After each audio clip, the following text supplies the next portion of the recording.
अस्सलाम वालेकुम जी, आप फेस टू फेस देख रहे हैं। मैं हूं मोहम्मद अकबर बाजवा। मैं हूं Shahzad Hussain Bhatt. Welcome to show. 2 रोज पहले वजीर कानून आजम नजीर तारड़ साहब ने कहा कि इमरान खान साहब और दीगर जो 9 मई के केसेस हैं वो हो सकता है कि पंजाब हुकूमत मिलिट्री कोर्ट्स की तरफ को रेफर कर दे। ये कहने की जरूरत क्यों पेश आई? और आज जो पाकिस्तान मुस्लिम लीग नून का लाहौर में यहाँ पे इजलास हुआ, ये मॉडल टाउन भट्ट साहब? जी हाँ, मॉडल टाउन लाहौर में 2 माह बाद इजलास आज मियां नवाज वहाँ पे मौजूद थे, तो उसके अंदर भी कुछ फैसले हुए हैं, उन पे बात करेंगे। एक मिलिट्री कोर्ट्स के हवाले से, दूसरा एक बड़ा फैसला जो है वो है बलदियाती इंतखाबात कराने का। बलदियाती इंतखाबात आज जो खबर आई है उस इजलास से भट्ट साहब, वो ये है कि नवंबर दिसंबर में करा दिए जाए। मतलब बड़ी जल्दी और बड़ा उन्होंने ना जोर दे के सुना के कहा कि छेती छेती कराओ। की वजह?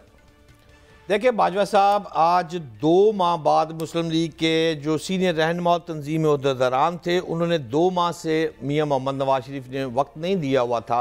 आज 2 माह बाद इजलास हुआ। इजलास में प्राइम मिनिस्टर ऑफ पाकिस्तान ने खुसूसी तौर पर शिरकत की। उसमें मरियम नवाज साहिबा और दीगर एक लंबी लाइन जो थी कायदीन की, वो भी आए, नवाज शरीफ साहब से गले मिले। और इसमें 3 छोटी छोटी बातें पहले मैं आपको बता दूं। पहली बात तो नवाज शरीफ ने इस मौके पर कहा है कि फौरी तौर पर अखराजात में कटौती और बचत से आवाम को रिलीफ दिया जाए, एक बात। दूसरी बात उन्होंने कहा है नाराजगी का इजहार करते हुए कि आवाम के साथ इस वक्त जुल्म हो रहा है, उस पर ये पता ही है वो हो रहा है, लेकिन उनका बड़ा खुद अपना बहुत बड़ा हिस्सा है उसके अंदर। हाँ, अगर आपकी राय है ना, ये तो मेरी राय नहीं थी, वो है ये जो तो हुकूमत कर रहा है तो उसकी आपकी राय है। लेकिन उन्होंने ये फरमाया है कि अवाम को रिलीफ दिया जाए और मरियम नवाज को दी है शाबाश। आप दें उसको, नाराजगी करें या कुछ करें, उसने तो दी है शाबाश। इसके साथ साथ उसने मतलब इधर अपने भाई को शाबाश, उधर अपनी बेटी को शाबाश, तीसरी नहीं, भाई को शाबाश नहीं है। अच्छा। यहां ना ऐसे करे बाजवा साहब। पूरे इजलास में शाबाश मरियम नवाज को मिली है, भाई को नहीं अभी तक दी मैंने। आगे चलते हैं। इजलास के इख्तिताम पर जो ये सारी रवायतें बातें मैं आपको आहिस्ता आहिस्ता 2-3 मिनट में बताना चाह रहा था, उसको कंपाइल कर देता हूं।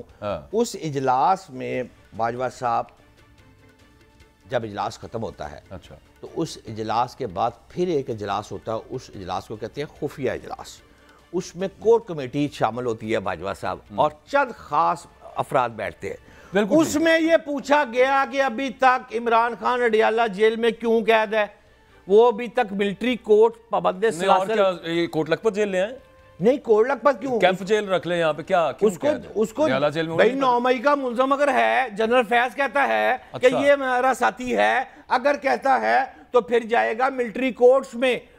किधर कहा जनरल फैज ने? हमें भी तो बताया ना। मतलब जनरल फैज तो फिर ओपन ट्रायल जब मेरे भाई होगा तो चीजें सामने आ जाएंगी। नहीं तो ये मियां साहब कोई इंटेरोगेशन कर रहे हैं जनरल फैज से, इन्हें कैसे पहले पता चला? मियां साहब मिलिट्री ने तो बताया कुछ नहीं इस वाले से। देखिए बाजवा भाई, मियां साहब की ये पूछगिछ जो है, ये अंदरूनी कहानी आपके भाई के पास है।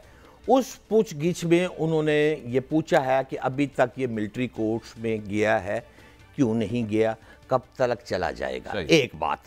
दूसरी बात, फौरी तौर पर मरियम नवाज साहिबा बल्दियाती इलेक्शन का इनकाद किया जाए। अच्छा, वो मैंने आपसे पहले पूछा था, लेकिन अब बल्दियाती वाले को जरा साइड पे रखते हैं, पहले इसकी बात कर लेते हैं। मियां नवाज शरीफ साहब ये चाहते हैं, आप ये बता रहे हैं, उन्होंने इस ख्वाहिश का इजहार किया, बल्कि गुस्से का आपने कहा कि इजहार किया है कि इमरान खान के केसेस मिलिट्री कोर्ट्स में चलने चाहिए। वही वाली बात जो आजम नजीर तारड़ 2 दिन पहले कह रहे थे कि हो सकता है पंजाब हुकूमत वो केसेस मिलिट्री कोर्ट्स को रेफर कर दे। तो बड़ी सादा सी बात है, ये दोनों वफाकी वजीर कानून और 3 दफ़ा के पाकिस्तान के प्राइम मिनिस्टर और फिर उनकी सारी जो काबीना है वो बैठ के ये बता रहे हैं कि पंजाब हुकूमत के पास प्रोसिक्यूशन करने के लिए कुछ नहीं है, पंजाब हुकूमत के पास कोई सबूत नहीं है अदालतों में पेश करने के लिए। यही वजह समझ आती है ना कि वो कह रहे हैं कि मिलिट्री कोर्ट में भेजे। तस्वीर के 2 रुख है। एक रुख आपको वो भी देखना पड़ेगा जो पंजाब के वजीर कानून सुहेब अहमद साहब कहते हैं। वो कहते हैं कि हमारे पास पंजाब हुकूमत के पास कोई ऐसी तजवीज़ ही नहीं है, ज़ेरे गौर ही नहीं है कि चेयरमैन बानी PTI को मिलिट्री कोर्ट में भिजवाया जा रहा है। लेकिन मैं आपको इजलास की खबर दे रहा हूँ, वो अंदर की खबर दे रहा हूँ, और मेरी खबर ये है कि इस बारे में पूछगिछ हुई है कि अभी तक ये कहां गया है। और सब सादा सी बात करें ना, मियां साहब बुनियादी तौर पे कह रहे हैं कि ये जो कैदी नंबर 804 है, ये अडियाला जेल में भी बैठ के हमारे काबू नहीं आ रहा, तो मिलिट्री तहवील में दे दिया जाए, ये चाह रहे हैं ना मियां साहब। देखिए आप मतलब सियासत में वो एक बंदे का जो जेल में बैठा हुआ मुकाबला नहीं कर पा रहे, समझ तो यही आ रही है। मियां साहब कह रहे हैं आपको इजलास की अहमियत का अंदाजा नहीं है। बाजवा साहब प्राइम मिनिस्टर ऑफ पाकिस्तान उस इजलास में बैठा है छोटी कुर्सी पर, सीएम पंजाब छोटी कुर्सी पर बैठी है, नवाज शरीफ बड़ी कुर्सी पर बैठ के फैसला कर रहे हैं। यार वो आपको पसंद है या मुझे पसंद है या नहीं पसंद, प्राइम मिनिस्टर ऑफ पाकिस्तान उसकी जेर सदारत इजलास हो रहा है। मैं तो सिर्फ मतलब ये निकाल रहा हूं कि क्यों नवाज शरीफ साहब ये इसरार कर रहे हैं कि इमरान खान साहब को मिलिट्री के हवाले किया जाए। उसकी दो ही वजह है ना, एक तो जो अजमा बुखारी साहबा कहती हैं कि अदालतों से यहां पे किसी को सजा ही नहीं हुई, 1 साल हो गया किसी को सजा नहीं हुई। अच्छा, साथ उन्होंने हवाला पता क्या दिया भट्ट साहब कि वो यूके में जो दंगे फसाद हुए वहां पे लोगों को 3 दिन के अंदर सजा होगी। लेकिन एक बात अजमा बुखारी साहिबा से भी बसात एहतराम, वहां यूके में किसी से प्रेस कॉन्फ्रेंस करके उसको उस जुर्म से निकाल के पार्टी नहीं छुड़वाई गई। यूके में सबूतों की बुनियाद पर हुआ, ये नहीं हुआ कि वहां पे दंगे फसाद हुए और वो जो ग्रुप कर रहा था उसके तमाम बाजवा साहब अडियाला जेल पहले उठा लिया गया, उसके बाद केस बनाया। बाजवा साहब अडियाला बंदे पे 4 केस बना दिए गए। अडियाला जेल में सुपरडेंट, डिप्टी सुपरडेंट और आईजी प्रिजन तक इंक्वायरी हुई, सारे मिले हो इसी, उधर कोई नहीं मिला होगा। फर्क समझे ना बॉस, यहां पर तमाशा लगा हुआ है, लोगों की मुलाकातें आनी और जानी लगी हैं कि सबूत होते हैं, मुद्दा अदालतों पे डालने की बजाय अदालतों के सामने सबूत और गवाह पेश करें और वहां पे सजा दिलवाते हैं। लेकिन खैर मैं दूसरी वाली साइड पे आ जाता हूं, इस पे हमने करनी है अभी, आगे भी हम इस पे तफसीली बात करेंगे। लेकिन वो दूसरा भट्ट साहब, ये जो जल्दी पड़ी हुई है कि बलदियाती इंतखाबात जो है ना बस करा दो, नवंबर दिसंबर तक करा दें। बड़ी अहम बात की बाजवा भाई आपने, हुकूमत ने ये इसी इजलास में जो दूसरी बात मैं कह रहा था, फैसला ये किया है कि बल्दियाती इलेक्शन को एज सून एज पॉसिबल करवाए जाएं और विद इन 4 मंथ करवाए जाएं। 4 महीने के अंदर अंदर इलेक्शन कमिश्नर, ये मेरा ख्याल है 27 जनवरी 2024 को राजा सिकंदर साहब चीफ इलेक्शन कमिश्नर भी रिटायर हो रहे हैं ना, 4 साल का टेन्योर पूरा हो रहा है। हाँ, तो जो अगर ये जनवरी में जाते हैं तो हमने इनसे पहले करवाने हैं बाजवा साहब इलेक्शन। वो क्या वजह यार कैसी बातें कर रहे हैं यार, क्या हो गया? मैंने भी क्या सवाल पूछा यार, जाती कर रहे हैं आप। हमने फैसला किया है कि इनकी मौजूदगी में हमने इलेक्शन कराने हैं और अगर ये रिटायर भी हो गए तो रिटायरमेंट अगला चीफ आप ही ने लगाना है ना, हो गए तो नया भी तो हमने ही लगाना है। ऐसे कर ले तो हम नहीं लगाते तो इसके पास ही रहेगा। वो मुशावरत के साथ होता है, ऑपोजिशन की मुशावरत भी होगी। तो वो अगर नहीं मुशावरत होती तो यही लगा रहेगा ना। इन द मीन टाइम बल्दियाती इलेक्शन हो जाएंगे मेरे। अच्छा, और 4 महीने का प्रोसेस है इसमें। सबसे पहले चले खैर, इसका मुझे नहीं पता कि यही लगे रहेंगे और कैसे लगे रहेंगे। वैसे तो बहुत कुछ हो चुका है पाकिस्तान में। यहाँ पे तो 2 फरीकैन के दरमियान, आपको याद है कि पंजाब की जब गवर्नमेंट टूटी थी उस वक्त जो 3 नाम आए, किसी नाम पे इत्तेफाक नहीं हुआ। और फिर उसके बाद हुआ ये कि मोहसिन नकवी साहब को अपॉइंट कर दिया गया यहाँ पे निगरान वजीर आला।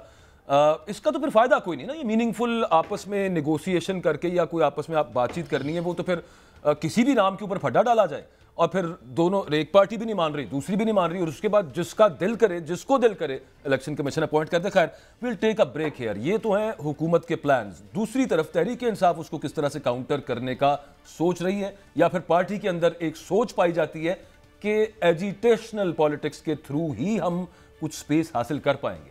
वो क्यों नहीं हो पा रहा, जलसे क्यों कैंसिल हो रहे हैं तहरीक इंसाफ के। अतर काजमी साहब हमारे साथ हो गए एक ब्रेक के बाद। स्टे विद अस।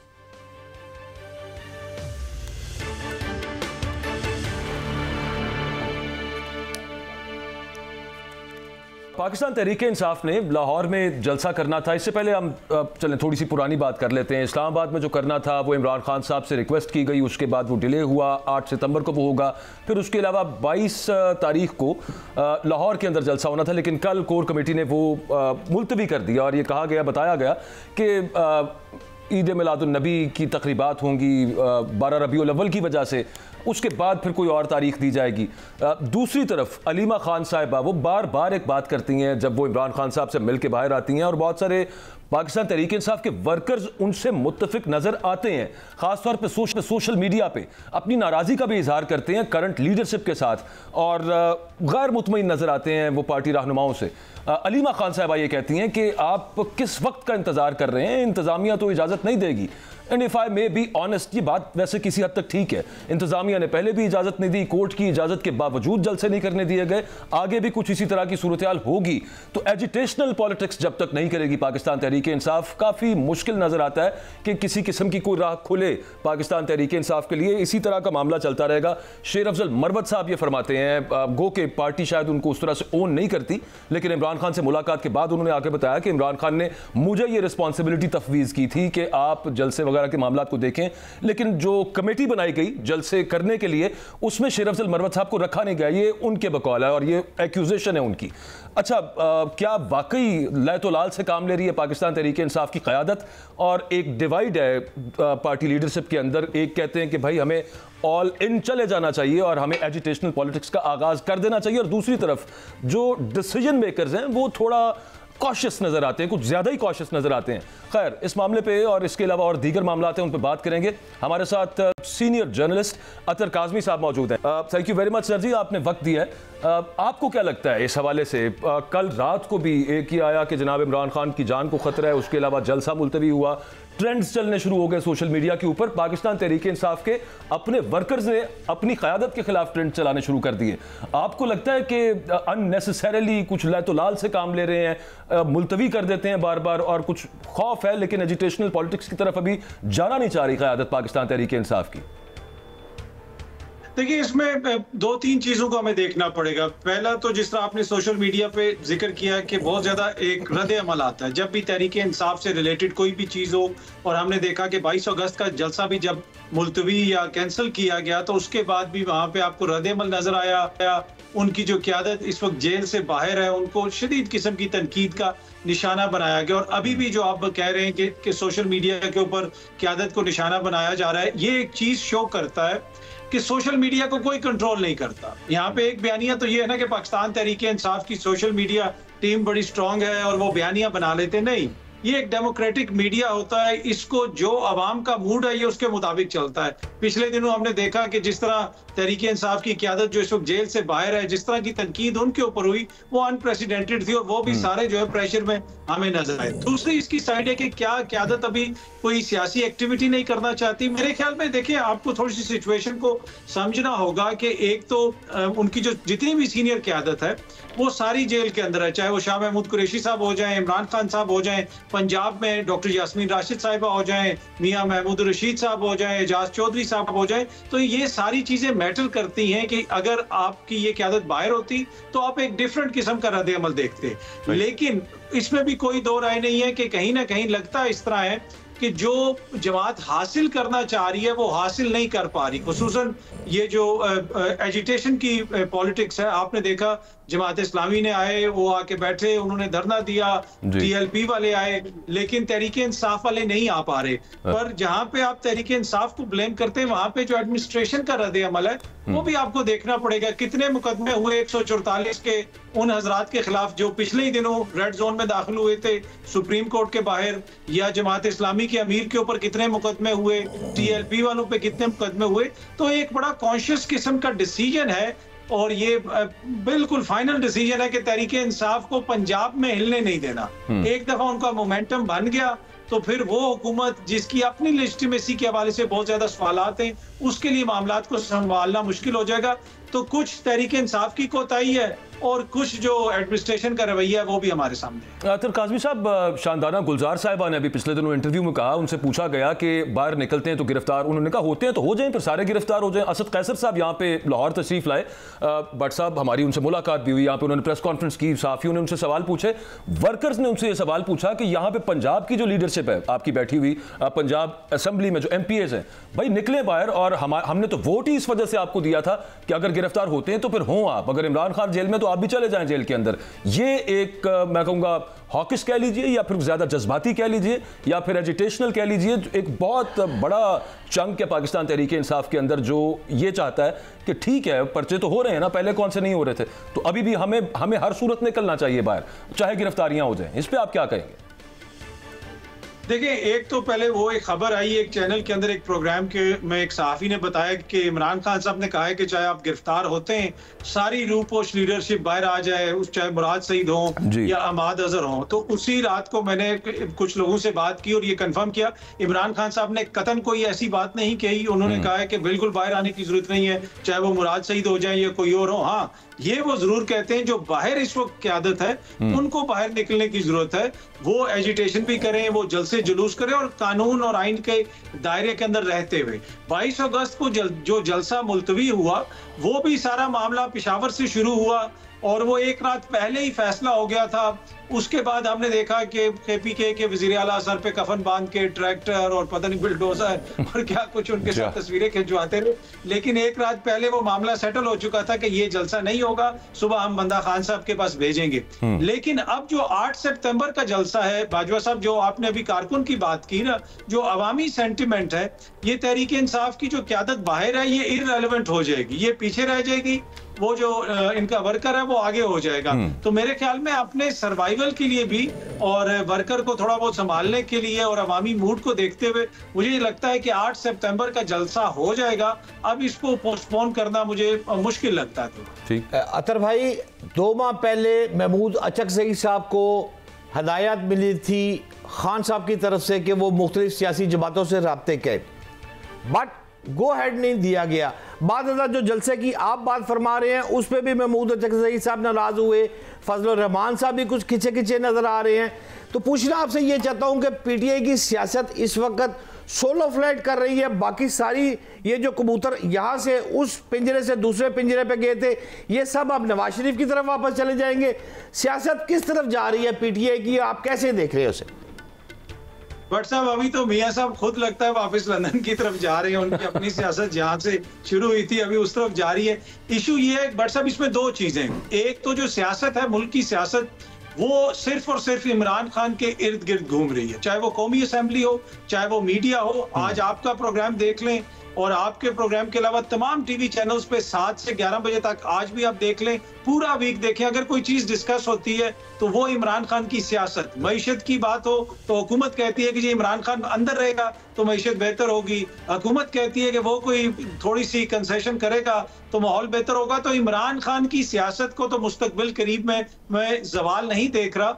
उनकी सियासत के ऊपर तभी असर पड़ेगा जब वो इक्तदार में आएंगे और डिलीवर करने में नाकाम होंगे। जहां तक ये ताल्लुक है सोलो फ्लाइट, मेरे ख्याल में बाहर जो कुछ फैसले हैं उसमें हमें काफी केओस नजर आता है, अफरा तफरी नजर आती है। उस तरह जो आपके इत्तेहादी हैं उनको ऑन बोर्ड नहीं लिया जाता। ये जो जलसे वाली आपने बात की, बिल्कुल दुरुस्त बात है। महमूद अचकज़ई साहब को पहले बताना चाहिए था। जिस दोस्त ने आजम स्वाति साहब को लेट नाइट कॉल करके कहा कि आपने सुबह 7 बजे जाना है, हमें जाके बचाएं, जरा खान साहब से मिलें, तो वही जो वो भी पार्टी का लीडर है, वो अचकज़ई साहब को भी बता देते कि इस तरह के हालात है। तो इसमें कोई दो राय नहीं है कि ये जरूरत इस वक्त है कि आप अपने जो आपके इत्तेहादी हैं उनके साथ कोऑर्डिनेट करें। लेकिन क्या पाकिस्तान तहरीक इंसाफ को इनकी जरूरत है और मौलाना क्या इनके साथ चलेंगे? ऑल्दो के कुछ लोग जमात के अंदर ये कहते हैं कि मौलाना साथ हो गए तो ये हो जाएगा, वो हो जाएगा। मौलाना इस सिस्टम की मछली है। मौलाना अगर इस सिस्टम से थोड़ा सा इधर उधर होंगे तो जैसे पानी के बगैर मछली नहीं रह सकती, तो इस सिस्टम के बगैर मौलाना सरवाइव नहीं कर सकते। वो पशीन से जीते हैं। पतन की रिपोर्ट भी है उनके हल्के के हवाले से। तो मुझे जो लोग बहुत ज्यादा तकिया किए हुए हैं कि मौलाना कोई ऐसी कर देंगे और तहरीक इंसाफ के वो सेवियर होंगे, नहीं, मुझे नहीं लगता कि मौलाना पाकिस्तान तहरीक इंसाफ के साथ मिलकर कोई मानी खेज किस्म की तहरीक चलाएंगे। फ्लाइट ये सोलो होगी, उसमें कुछ जो जमहूरियत पसंद लोग हैं, हकीकी मानू में, जैसे महमूद अचकज़ई साहब हो गए, कुछ जो दीगर लोग हैं, अलामा राजा नासिर अब्बास हो गए, सुन्नी इत्तेहाद कौंसिल वाले हो गए, ये चलेंगे तहरीक इंसाफ के साथ। बाकी जमात इस्लामी हो जाए या JUIF हो जाए, कथा कलामी माफी चाहता हूँ, आपने कथा कलामी की माफी चाहता हूँ, आपने फरमाया कि PTI सोलो फ्लाइट पे जा रही है, आपको नजर आ रही है। इसके साथ साथ आपने ये भी फरमाया कि जवाल होता PTI को आपको नजर नहीं आ रहा।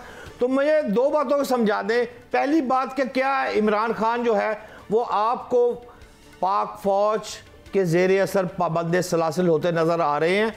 और दूसरा, इन हालात में इज इट पॉसिबल सर को जलसा मुमकिन है? ये तो फिर इनकलाब की सूरत हाल होगी। 2 बातें हैं सर, रहनुमाई फरमाएं। जी देखिए, जहां तक ये ताल्लुक है कि क्या इमरान खान साहब का मुकदमा फौजी अदालत में जा सकता है, मुझे वो होता हुआ नजर नहीं आ रहा। फॉर सम रीजन ऑल्दो के बहुत सारे पार्टी के लोग भी इस खदशात का इजहार कर रहे हैं। इवन इमरान खान साहब ने खुद भी इन खदशात का इजहार किया है। पाकिस्तान की पॉलिटिक्स में कुछ भी हो जाता है, लेकिन इस वक्त जो आलमी सतह के ऊपर एक बयानिया बन चुका है, आपने देखा कि अमरीकी कांग्रेस की एक करारदाद आई जिसमें अनप्रेसिडेंटेड तौर पे 367 कांग्रेसमैन ने और सेनेटर्स ने उसके हक में वोट डाला। तो वो इस तरह के माहौल के अंदर जहां पे कौम मुत्तहिदा की वर्किंग ग्रुप की रिपोर्ट मौजूद है, क्या इदारे बोझ अपने ऊपर लेंगे? देखिए, इस वक्त तो जो सियासी हुकूमत है वो किसी किस्म का बोझ नहीं ले सकी, वो सियासी कुशन नहीं दे सके। ग्वादर से लेके मालाकंड तक अगर कोई नारा लगता है, कोई जुलूस निकलता है, तो शहबाज शरीफ साहब के खिलाफ तो कोई तकल्फन भी नारा नहीं लगाता।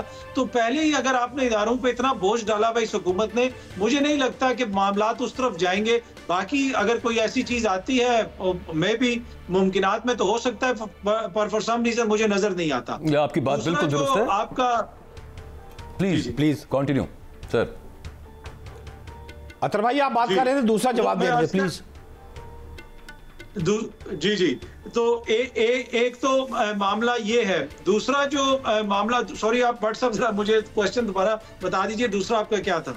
मैंने कहा था कि आपने पाक फौज वाली बात तो पाबंद सलासल वाली तो क्लियर कर दी। मैं आपसे ये दूसरी बात पूछ रहा था कि मुझे जो लग रहा है कि इन हालात में पीटीआई को ना तो बल्ले का निशान दिया है, पाबंद सलासल किया जा रहा है, लोग बाहर अफरा तफरी हर तरफ, इन हालात में जलसे जुलूस का मुझे तो समझ नहीं आ रही है तर भाई कि जलसा इज इट पॉसिबल। मैंने आपसे पूछा था ये जलसा हो सकेगा और जलसे की इजाजत दी जाएगी? ये तो फिर इनकलाब की सूरत है अगर हो गया तो। इस पर रहनुमाई चाहता था मैं आपसे। देखिए, मुझे नहीं लगता कि जलसे की फुल फ्लैज इजाजत दी जाएगी। तो जलसे से पहले गिरफ्तारियां भी होंगी, लोगों को पकड़ा भी जाएगा, लेकिन 8 सितंबर का जलसा मुझे लगता है कि किसी ना किसी शक्ल में जरूर होगा। और उसकी भी एक बुनियादी वजह है कि दोनों तरफ इस चीज का इदराक है कि जब तक क़यादत है, जब तक हम पेशावर में वहाँ के सीएम को फोन करके उनसे बातचीत करके कहते हैं यार ये मामलात को संभाल लो, तो वो संभाल लेता है, उसको डायलॉग बोलने के लिए भी थोड़ा सा मवाद मिल जाता है। लेकिन अगर बात उसके भी हाथ से निकल गई और बात कारकुन के हाथ में आ गई तो फिर वो किसी को सूट नहीं करता। तो मुझे ये लगता है कि ये जो 8 सितंबर का जलसा है इसकी थोड़ी बहुत इजाजत मिल जाएगी। और जो खान साहब की ख्वाहिश है, ये मैं आपके साथ शेयर कर देता हूँ, जो उन्होंने अपने करीबी जराये से जो जेल में मुलाकात के दौरान भी कहा, उनकी ख्वाहिश ये है कि हर हफ्ते के गैप से जलसे हों। और इमरान खान साहब ये समझते हैं कि अगर 3 जलसे कॉन्टिन्यूस हो गए तो एक ऐसा मोमेंटम बन जाएगा कि फिर किसी के लिए उसको रोकना आसान नहीं होगा। इसी वजह से वो चाहते हैं कि फौरन इस्लामाबाद के जलसे के बाद लाहौर में भी जलसा हो, फैसलाबाद में भी हो, जनूबी पंजाब में भी हो। अब बाहर जो बैठी भी क़यादत ये कर पाएगी, ये एक अलग बहस है। बिल्कुल ठीक है, जलसे करने कोई नहीं देगा, जलसे करने पड़ेंगे उनको। फिर खैर बात वहीं पे आ जाएगी, कोई ना किसी सूरत में कोई तसादुम तो होगा, हल्का फुल्का हो या ज्यादा हो, उसको फिर जो भी रंग दिया जाए। वो जो आप पहले बात कर रहे थे अतर भाई कि ये हुकूमत, ये बात बिल्कुल दुरुस्त है कि एस्टेब्लिशमेंट को किसी भी किस्म का कुशन देने में नाकाम रही है। और इमरान खान साहब ने कहा कि जब भी कोई बात आगे चलती है या कोई बेहतरी की तरफ जाती है, इनको यानी पॉलिटिकल गवर्नमेंट को 9 मई याद आ जाता है। आज का बयान देख लीजिए, कल का बयान देख लीजिए। एहसन इकबाल साहब कहते हैं कि इमरान खान अपनी हट धर्मी खत्म करें तो फिर बात आगे चलेगी, 9 मई की माफी मांग लें। और राना सनाउल्लाह साहब कह रहे हैं ये जिद और झूठी अना पे फंसे हुए हैं, इन्हें माफी मांग लेनी चाहिए। दूसरी तरफ कहते हैं कि हमारे पास सबूत जो है वो नाकाबिले तरदीद हैं, 9 मई की तहकीकात करवाएं ना। और फिर जनरल फैज का जब नाम लेते हैं, ये माफी की फिर क्या जरूरत पड़ जाती है उसके अंदर? कि आप एक तरफ कह रहे हैं कि आपके पास सबूत ही बहुत ज्यादा है, और दूसरी तरफ अब जाके कहीं लाहौर के अंदर 2-3 केसेस के अंदर ट्रायल शुरू हुआ है, और बाकी बहुत सारे ट्रायल्स 9 मई के केसेस के हवाले से वो तो अभी शुरू ही नहीं हुए, साल से ज्यादा हो गया। देखिए, इसमें तो कोई दो राय नहीं कि कोई भी शख्स आइन और कानून को अपने हाथ में ले। 9 मई का जो बदकिस्मत वाकया, उसमें जो मुलविस है, आप उनके खिलाफ जरूर कानूनी कार्रवाई करें। कोई भी इसमें पूरे पाकिस्तान में शायद ही कोई ऐसा बंदा आपको मिले जो ये कहे कि नहीं जी कार्रवाई नहीं होनी चाहिए। लेकिन जो हुकूमत का रवैया है, आप देख लें कि इन्होंने जिस तरीके से इसमें सियासत इन्वॉल्व की कि जो शख्स पेशावर में बैठा हुआ है उस पर फैसलाबाद में मुकदमा, जो कराची में है उसके ऊपर लाहौर में मुकदमा, और उसी की वजह से ये सारा मामला कमजोर हुआ। इस वक्त इस हुकूमत के पास कुछ भी नहीं है अवाम को दिखाने के लिए। आपने देखा कि एप्सोस मोरी की जो सर्वे रिपोर्ट आई है नई, उसमें 94% पाकिस्तानी इस वक्त ऐसे हैं, बाजवा साहब एंड भट्ट साहब, जो ग्रोसरी भी मुश्किल से खरीद रहे हैं, जो बेसिक हाउस होल्ड आइटम्स है वो लेते हुए भी उनको मुश्किलात का सामना है। ये हालत है इस वक्त। और उस बड़े उसके अंदर जो दीगर है मईशत की जो हालत है, बहुत बुरे हालात हैं। तो ऐसे में हुकूमत के पास 9 मई के अलावा कुछ है नहीं है। इसी वजह से वो इसको इंतजामी तौर पे, कानून के तौर पे चलाने के बजाय इसके ऊपर सियासत करते आए हैं, और वही बदकिस्मती आपको नजर आती है। मेरा नहीं ख्याल कि इस पे कि कोई माफी की बात होनी चाहिए। इस पे जो लोग मुलविस हैं उनको आइन और कानून के मुताबिक सजाएं मिलनी चाहिए। बिल्कुल। अच्छा, वो आज जो लाहौर, रावलपिंडी और सरगोदा की ATC जजेस भी तब्दील हो गए, जिनमें एक वो जज साहब भी हैं, मोहम्मद अब्बास साहब, मलिक अब्बास साहब, जिन्होंने खत लिखा था और बताया था कि किस तरह से उन्हें प्रेशराइज किया जा रहा है। या फिर अगर हम पिंडी की बात करें तो वहां पे वो जज साहब हैं जिन्होंने बुशरा बीबी को 12 केसेस में बरी किया।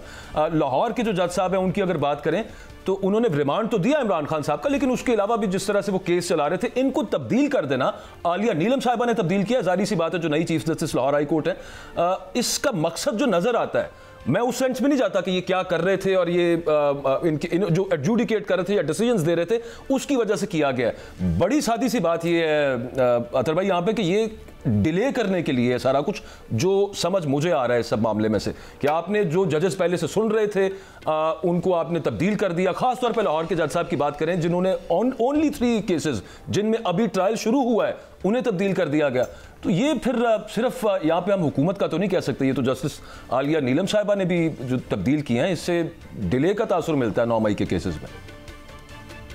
देखिए, ये जो सारा मामला ऑब्वियसली इसमें इंतजामी तौर पे क्या रिक्वायरमेंट्स थी, मोअज़्ज़ज़ अदालत ने क्या जरूरी समझा या हाई कोर्ट ने क्या जरूरी समझा, ये तो तफसीलात सामने आएंगी तो पता चलेगा। लेकिन इशू ये है कि इस वक्त इसमें कोई दो राय नहीं कि लगता है इस तरह के बहुत सारे मामलात जो हैं वो तातुल का शिकार हैं, चाहे वो 9 मई के मुकदमात हो जाए, ऑल्दो कि उसके ऊपर हुकूमत खुद कहती है कि हम ये मुकदमात जल्दी चलाना चाहते हैं, लेकिन वो एटीट्यूड हमें नजर नहीं आता कि जिस तरीके से प्रोसिक्यूशन हो रही है। लाहौर हाई कोर्ट का ही फैसला मौजूद है जिसमें बताया कि प्रोसिक्यूशन कोई भी इमरान खान साहब के खिलाफ या तो ऑडियो या वीडियो कोई इस किस्म का सबूत नहीं फराहम कर सकी। जब इमरान खान साहब के रिमांड की बात आ रही थी तो वो फैसला भी मौजूद है। और दूसरा, इसके साथ साथ जो ट्रिब्यूनल्स का मामला है, जो इलेक्शन का मामला है, जो अवामी मैंडेट का मामला है, वो भी तातुल का शिकार है। चाहे आप देख लें इस्लामाबाद के जो 3 हल्के हैं वो ट्रिब्यूनल्स भी काम नहीं कर रहे, पंजाब में भी ट्रिब्यूनल्स काम नहीं कर रहे।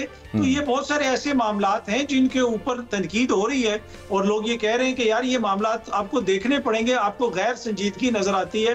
तो इसमें तो कोई दो राय नहीं कि ऑन सम लेवल आपको तातुल नजर आता है। वो तो थैंक्स टू काजी फायज ईसा साहब, क्योंकि उनके पास ही ना सुप्रीम कोर्ट में लाहौर का पंजाब के ट्रिब्यूनल्स वाला मामला, यहाँ से तो फैसला करके आपस में बाहमी मुशावरत करके, मीनिंगफुल मुशावरत करके भेज दिया गया है। वो सुप्रीम कोर्ट ने उसके ऊपर पता नहीं उस पर इतना डिले क्यों है। खैर, एक और चीज़ सर, ये जो करने जा रही है हुकूमत, और they make no bones about it, वो बड़े खुल के कहते हैं ऑफ रिकॉर्ड भी ऑन रिकॉर्ड भी कि हमने तो भाईजान करनी है। नंबर पता नहीं कैसे पूरे करते हैं, क्या तिगड़म चलाएंगे, वो बात की बात है, वो अपने प्लान्स बताते भी हैं। लेकिन अदलिया का आपको लगता है कि ये जो करने जा रहे हैं कि विंग्स क्लिप करने की जो कोशिश कर रहे हैं जुडिशरी के, रिस्पांस अदलिया का क्या होगा? यूं ही बस ये कर लेंगे सारा कुछ, या फिर आगे से आपको ख्याल में कुछ स्ट्रिक्ट रिस्पांस आ सकता है अदलिया की तरफ से? देखिए बाजवा साहब, हर चीज की ना एक नेचुरल साइकिल होती है, चाहे वो इक्तदार की हो, चाहे वो अपोजिशन की हो, चाहे वो रिप्रेशन की हो। मुझे ये लगता है कि ये जो साइकिल चल रही है जहां पे बहुत सारी चीजें ऐसी हो रही हैं, वो अब उसका उल्टा पहिया घूमना शुरू हो गया। मुझे नहीं लगता कि बहुत सारी जो इनकी ख्वाहिशात हैं वो पूरी हो सकेंगी। और दूसरा ये है कि आप जब कोई चीज कर रहे होते हैं तो आप उसके अंदर किसी ना किसी किस्म का ईंधन अपना खर्च कर रहे होते हैं। सम टाइम वो आपका पॉलिटिकल जो है वो ईंधन होता है, सम टाइम वो आपकी ताकत का ईंधन होता है, सम टाइम वो आपके पैसा बतौर ईंधन आप इस्तेमाल कर रहे होते हैं। तो वो ईंधन जो है ना आहिस्ता आहिस्ता कम होता जाता है। तो जितने मामलात यहाँ पे हमने देखे, जिस किस्म की कानून साजियां की गई, जिस किस्म के हालात हमने देखे, अब वो मुझे लगता है कि वो अपने ऑलमोस्ट पीक के ऊपर पहुंच चुका है मामला। आगे अगर ये कोई ज्यादा उसमें तब्दीली करना चाह रहे हैं और इनकी ख्वाहिश है कि हम मामलात को इसी तरह चलाते रहेंगे, वो मुझे होता नजर नहीं आ रहा। बाकी इसमें कोई दो राय नहीं है। हम इस्लामाबाद में बैठे हुए हुकूमती दोस्तों से भी बात होती है कि इनकी ख्वाहिश होगी कि ये 23 अक्टूबर और 24 अक्टूबर की रात तक भी कोई ना कोई वसीला बन जाए, और इनकी जो ख्वाहिश है कि मामलात जिस तरह चल रहे हैं उसी तरह चलते रहें। कोशिश तो ये पूरी करेंगे। क्या ये हो पाएगा? मुझे इसके इम्कानात अब थोड़े कम लग रहे हैं। ख्वाब देखने पे पाबंदी तो नहीं लगाई जा सकती। आखिरी सवाल सर मेरी तरफ से ये है कि वो नेचुरल साइकिल की जो आपने बात की, एक नेचुरल साइकिल वो भी है ना, मैं अच्छा ये कोई खबर नहीं है ना कोई तज्जिया, मैं तो सिर्फ as a student of political science से कह रहा हूँ कि तनाव इतना लंबा हो गया, पहली बात। दूसरी बात, जो एस्टेब्लिशमेंट है वो कभी भी इस तरह तो नहीं हो सकता कि दे कैन नॉट ऑपरेट कि एक बहुत बड़ा चंक पॉपुलेशन का उनके खिलाफ और बिल्कुल एट लॉगर्स हेड एक दूसरे के साथ सींग फंसाए बैठे हों। तो उसको भी तो कहीं पे कहीं किसी बनने लगना है, पंजाबी में हम कहते हैं कि उसका कोई हल तो निकलना है आगे। And it's about time probably, यहाँ पे भी मेरी राय के अंदर उस पर आप अपना तज्जिया दीजिए। और फिर ये साथ थोड़ा सा फरमा दीजिए, ये जो हम सुनते हैं कि कोई बातचीत शुरू हुई है हल्की फुल्की, विंडो जो खुली थी अडयाला जेल जलसे की वजह से वो अभी तक खुली हुई है, how much truth is there to that Athar भाई? देखिए, मुझे नहीं लगता कि इस वक्त इमरान खान साहब के मामलात कोई हल होने जा रहे हैं। ठीक है, इमरान खान साहब के मामलात या कोई राब्ता इस किस्म का है।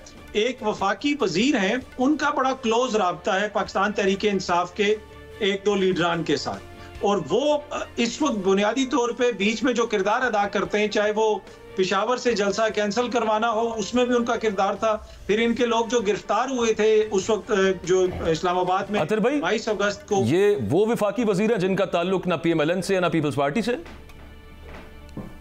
वफाकी वजीर तो वफाकी वजीर होता है जी, डिग्री तो डिग्री होती है, उसका ताल्लुक तो वफाक से होता है। तो वो बड़े क्लोज हैं, जो है वो अली अमीन साहब से बड़े राब्ते में रहते हैं।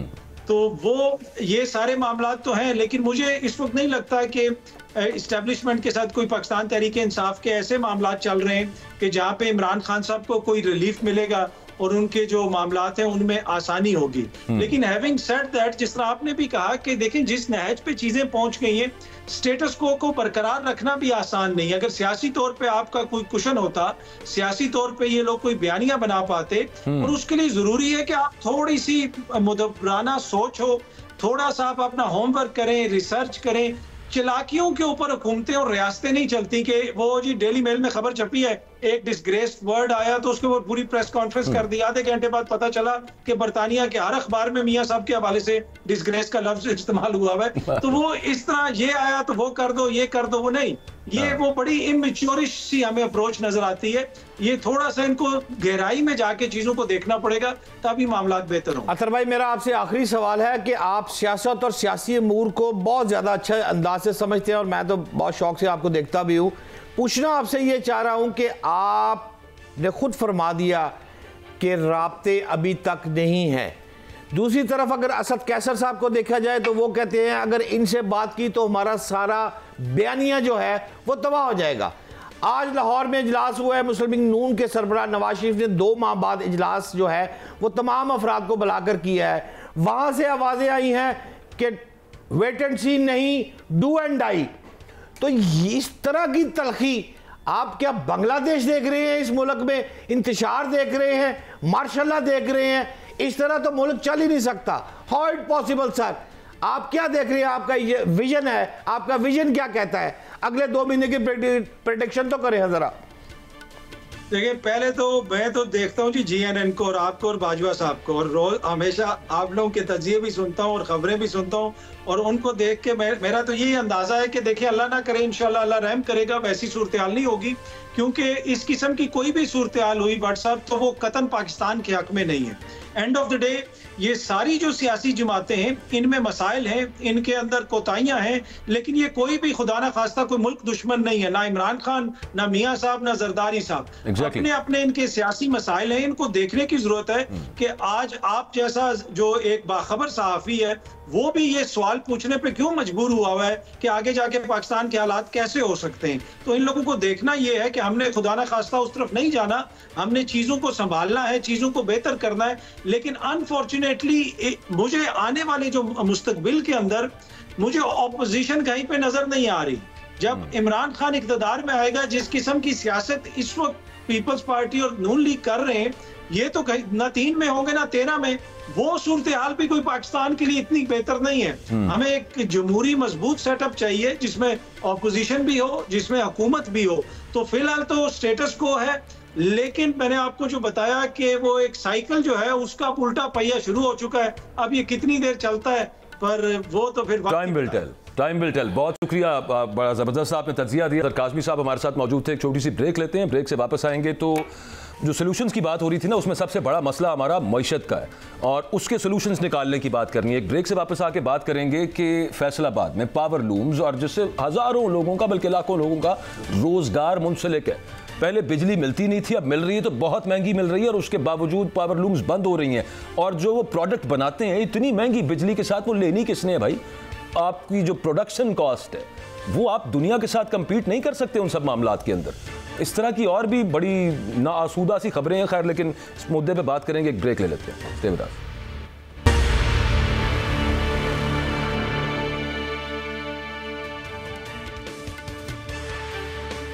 Welcome back. पाकिस्तान का सबसे बड़ा मसला सियासत अपनी जगह पे है, लेकिन उसी के साथ मईशत जुड़ी हुई ना। मईशत में फिर बहुत सारी ऐसी चीज़ें कि जहाँ पर डिसीजंस ठीक लिए जाएं या कुछ रिलीफ दिया जाए उस सेक्टर को जो पाकिस्तान के लिए एक्सपोर्ट करके ज़र मुबादला कमा सकता है, तो बड़ा कुछ बेहतर हो जाता है, लेकिन ऐसा है नहीं। पावर लूम्स फैसलाबाद के अंदर, हम टेक्सटाइल हब ऑफ पाकिस्तान, बहुत बड़ा पोटेंशियल है जहाँ से एक्सपोर्ट्स हो सकती हैं, हम कमा सकते हैं रेवेन्यू। लेकिन सूरत हाल कुछ ये है कि पावर लूम्स वहाँ पर बंद हो रही हैं। महंगी बिजली है, धागा महंगा है, हर चीज़ के रेट्स बहुत ज़्यादा हैं और हड़ताल भी जारी है पिछले काफ़ी दिनों से फैसलाबाद में। खैर, I come straight to the point. Kashif Zia साहब हमारे साथ हैं, होजरी एंड एक्सपोर्टर एसोसिएशन के साबिक सदर भी रहे हैं। बहुत शुक्रिया काशिफ ज़िया साहब, आपने वक्त दिया।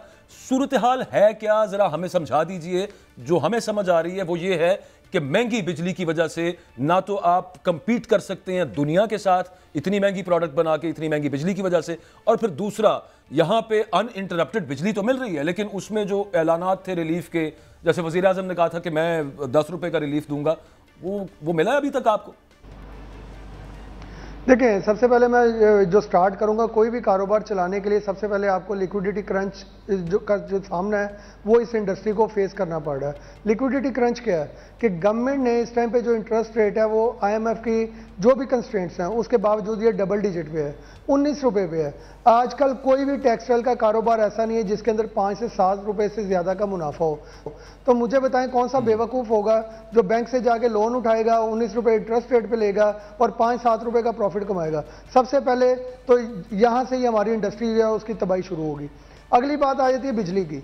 बिजली पूरे खित्ते के अंदर बांग्लादेश में सस्ती है, इंडिया में सस्ती है, पाकिस्तान में 16 सेंट के ऊपर इंडस्ट्री को बिजली पड़ी है और ये कभी भी वायबल नहीं है। हमेशा वायबल रेट जो है वो 6 से 9 सेंट के इन बिटवीन है। और 6 से 9 सेंट की जो बात है, हमारी गुज़िश्ता से गुज़िश्ता हुकूमत, लाइक PDM पिछले साल के निकाल के उसे पिछली जो हुकूमत थी उसके अंदर गवर्नमेंट से हमने एक ही मुतालबा किया था कि खुदारा अगर पाकिस्तान की टेक्सटाइल को चलाना है तो बिजली सस्ती करो, गैस सस्ती करो, रिफंड्स हमारे ऑन टाइम दो।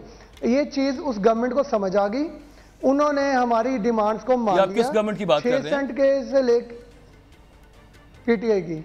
अच्छा, PTI पाकिस्तान तहरीक इंसाफ की। ठीक है।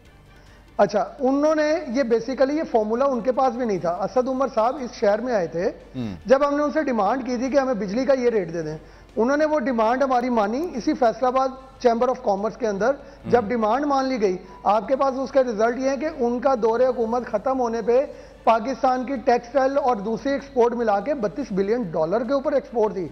आज टेक्सटाइल की एक्सपोर्ट जो है वो $20 बिलियन से नीचे गिर चुकी है। ओवरऑल एक्सपोर्ट जो है वो 22, 23, 24 के करीब है। क्या गवर्नमेंट को ये नंबर नजर नहीं आ रहे?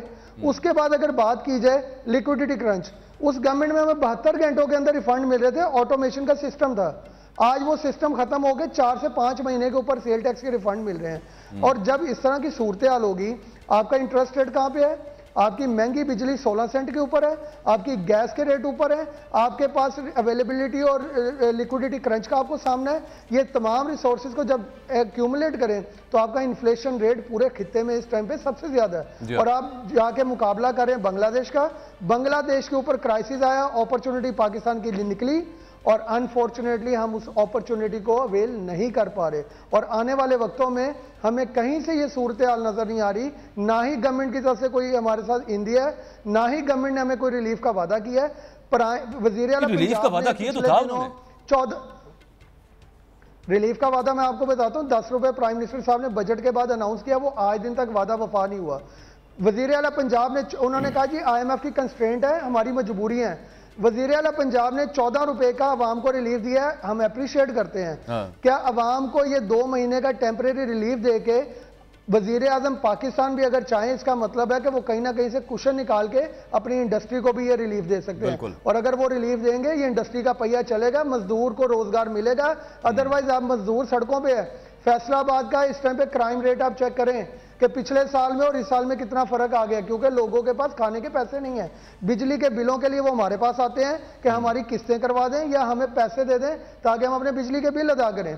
तो मुझे ये बताएं कि इस तरह की सूरत हाल में जहां पे इन्फ्लेशन इतना हाई है, कॉस्ट ऑफ प्रोडक्शन इतनी हाई है, आपकी कोई भी चीजें जो है वो पॉलिसी, गवर्नमेंट की कोई इस तरह की वाज़ेह पॉलिसी नहीं है, और पॉलिसी इस मुल्क में अनफॉर्चुनेटली है ही कोई नहीं। 1 साल के लिए पॉलिसी आती है, नई गवर्नमेंट आती है, चेंज कर देती है। हमारा किसी गवर्नमेंट से काशिफ भाई कथा कलामी माफ, मैं माजरत चाहता हूँ, आपकी बात काट रहा हूँ। एक साइड पर आप बड़ा अच्छा इकदाम को कह रहे हैं कि 14 रुपए मरियम नवाज ने पूरे पंजाब के लिए दे दिया है, लोगों के बिलों में 10-10, 12-12 हज़ार रुपए का डिस्काउंट हो रहा है, और दूसरी साइड पर आप कह रहे हैं कि बिल्कुल हालात खराब है। मुझे थोड़ा आसान ज़बान में समझाएं, ये 14 रुपए से कोई फर्क पड़ा है या नहीं पड़ा?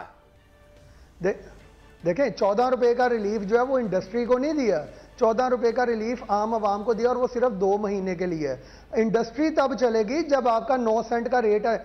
आज हम ये कहते हैं कि बांग्लादेश और इंडिया में जो बिजली का रेट है हमें खुदारा वो दे दो, हमारी कोई डिमांड नहीं है। और हमारी जो एसोसिएशन, हमारे जो एक्सपोर्टर्स हैं वो एक बात और कहते हैं कि 1 साल के लिए ये टेस्ट करके देख लें। जो पीटीआई गवर्नमेंट ने 9 सेंट की बिजली दी थी, आप हमें 9 सेंट की बिजली 1 साल के लिए दें। अगर एक्सपोर्टर आपका $50 बिलियन पे एक्सपोर्ट ना लेके जाए, जितना आपने रिलीफ दिया हमसे साल बाद हमारे पैसों में से कटौती करे और वापस ले ले, तो इससे बड़ी डील क्या हम ऑफर कर सकते हैं? इसमें क्या नुकसान है गवर्नमेंट का? लेकिन यह कि इंटेंशन और डायरेक्शन जब तक नहीं होगी तब तक हम इसी तरह, हमारी इंडस्ट्री जो है वो सफर करती रहेगी। मजदूर सड़कों के ऊपर निकलना चाह रहा है। गोहर एजाज साहब आए, IPPs का मामला आपने अभी जो फिगर दिया, 1 साल आपने कहा कि हमें आपकी जो शराइत है उनके मुताबिक उस रेट के ऊपर आपको अगर मिल जाए बिजली या गैस के टैरिफ्स, तो कितनी एक्सपोर्ट आप कह रहे हैं, कितने $बिलियन की?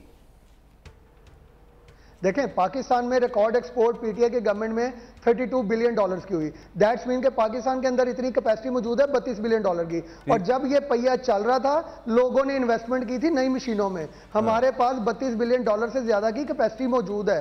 दैट्स मीन के अगर हमें साजगार रेट, साजगार माहौल, इन्फ्लेशन रेट अगर मुनासिब मिले, हम ये $32 बिलियन से उठा के $50 बिलियन पे इस एक्सपोर्ट सेक्टर को लेके जा सकते हैं। तो पाकिस्तान IMF से ये $3-4 बिलियन के जो हम उनसे कर्जे मांग रहे हैं, तो क्या मैं वही कहने लगा था, अल्लाह आपका भला करे। एक्चुअली प्रोग्राम का भी वक्त खत्म हो रहा है। बहुत शुक्रिया काशिफ भाई आपका, जो एक डॉलर्स के लिए नाक से लकीरें निकलवाती है IMF हमारी। यहाँ पे इतना पोटेंशियल पड़ा हुआ है कि अगर वो बता रहे हैं तहरीक इंसाफ के दौर में $32 बिलियन फैसलाबाद की टेक्सटाइल इंडस्ट्री ने कमा के दिए, तो बिल्कुल ठीक है, आवाम को रिलीफ मिलना चाहिए, लेकिन ये जो पैसे हमने कमाने हैं ना वो ज्यादा इंपॉर्टेंट है। तो उसके लिए एक विजन होना चाहिए। और बहरहाल बट सब तजर्बाकार हुकूमत तो है, मेरी समझ से बाहर है कि सारे मामला ठीक हो जाएंगे। अपना बाजवा भाई, अगर सियासी सारे बंदे जितने सियासतदान हैं, मैं कसम खा के ईमानदारी से कहता हूँ आपके प्लेटफॉर्म पे, अगर तमाम सियासी जमातें इंक्लूडिंग इमरान खान ये सब बैठकर फैसला करें, मुल्क तरक्की करेगा, वरना फिर सुपुर्द खुदा ही है। बिल्कुल ठीक है। और एक तरफ वो सब मिलके बैठने चाहिए, लेकिन वो जो सबसे बड़ा पॉलिटिकल उसमें क्या कहना चाहिए प्लेयर है, उसके साथ आप बैठना तो दूर, आप उसको मिलिट्री कोर्ट्स में, मिलिट्री की तहवील में देना चाह रहे हैं। मियां नवाज शरीफ साहब की बात कर रहा हूँ। खैर तजर्बा ही है भाई, क्या कह सकते हैं इसके ऊपर। इजाज़त दें, आपने प्रोग्राम देखा। अल्लाह हाफ़िज़।